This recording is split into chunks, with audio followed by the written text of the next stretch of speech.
being asked to speak about my personal journey made me realize something, that in my youth, I was a rebel without a cause, straining at the boundaries of defined by my gender. And in my gray years now, I'm a conformist with a cause, setting my own boundaries. The other day, I was observing young Esma enthusiastically teach a class in one of her slum centers. It was an emotional moment for me because 13 years ago, I had taught Esma her first alphabets. Today at 19, she's a confident woman pursuing her graduation from Delhi University through the distant learning medium because she wants to help her family with her earning. After finishing high school, she had come to me and said, "Ma'am, I want to be a teacher like you and help other poor children."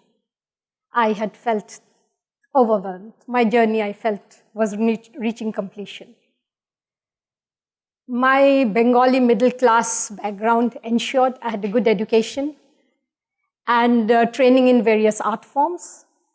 But in the 70s, in my family, marriage and timely marriage for a girl was of utmost importance. Therefore, soon after completing my master's in English, marriage was unavoidable. I had aspirations of joining the IAS and administering a district, but I had to settle down to administer a home, which I found to be equally challenging. And years passed, and I soon moved to Delhi, and again drifted into export of fashion garments to Europe. A whole new world. The excitement of it got me. I worked day and night, spent long hours, took on a lot of stressful responsibilities to master everything in that business. And soon the rebel in me started again, and I looked for a job abroad, and I went to Germany for a year to experience yet another life and learn the other side of the business. But after 15 years of being in the trade, although I loved all of it, and I was merchandising mainly for major fashion retailers in Europe, I realized that this is not what I want to do for the rest of my life. I quit. My search began. What was I supposed to do?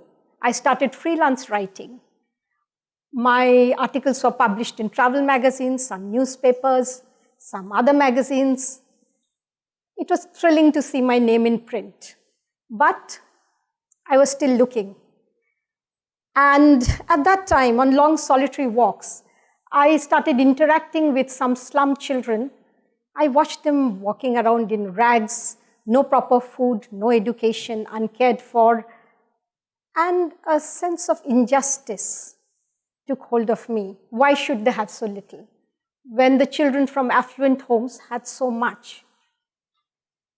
I resolved to do something for them, change their life, give them education, what they deserved.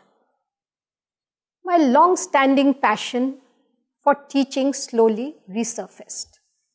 In my school days, much to the amusement of my mother, I would be always teaching the children of my housemates. And in college, much to the amazement of my fellow students, I ran a night school for a year for slum children. Now, after 20 long years, that passion once again came forth. And I started teaching a few children at my home. The numbers soon swelled to 50 in my living room. I had only a few books, my enthusiasm, my old desktop, and a lot of love to give. That was the initiative which changed my life forever. I formed this organization, Sshrishti. Sshrishti today works in the state of Delhi and Uttarakhand. And main focus has been in the field of education for underprivileged children, something which was my grand passion. And through Srishti's 6 centers, we reach out to about 1,000 children every day, providing them with holistic education, nutrition, basic health care. Srishti's other areas of interest and focus are women empowerment. Working with children, I realized I had to help their mothers. Otherwise, the journey was incomplete.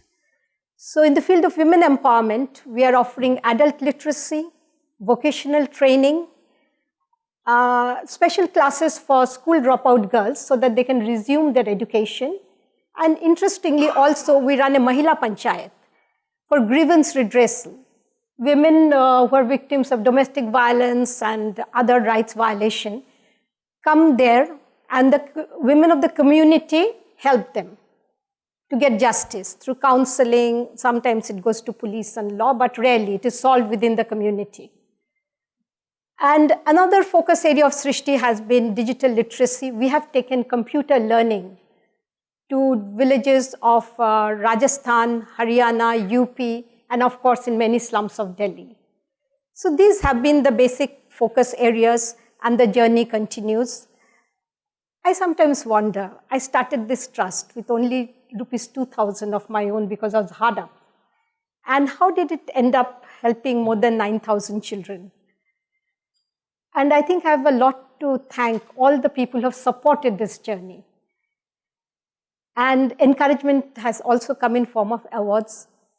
In 2010, we got the first Indian NGO award given by Rockefeller Foundation and Resource Alliance. And in 2014, once again, we were the finalist in that award. So all this encouragement has, and I think my main encouragement I have seen in the smiles of the children and in the enthusiasm with which our women beneficiaries have got along in life has improved their lot. And lastly, funnily enough, I would like to add that whatever little success I have achieved, I think has been due to my not having a suitable academic qualification in two stages of my life. Firstly, when I came to Delhi and wanted to be a teacher, I couldn't get a job because it did not have a B.Ed degree. And secondly, when I wanted to teach the poor children and do something for them, I could not get a job in an NGO because I did not have a MSW degree. So, let not lack of degree ever come in your way. Follow your dream and follow your passion. I'm glad I finally found my calling, although a little late in life. Thank you so much.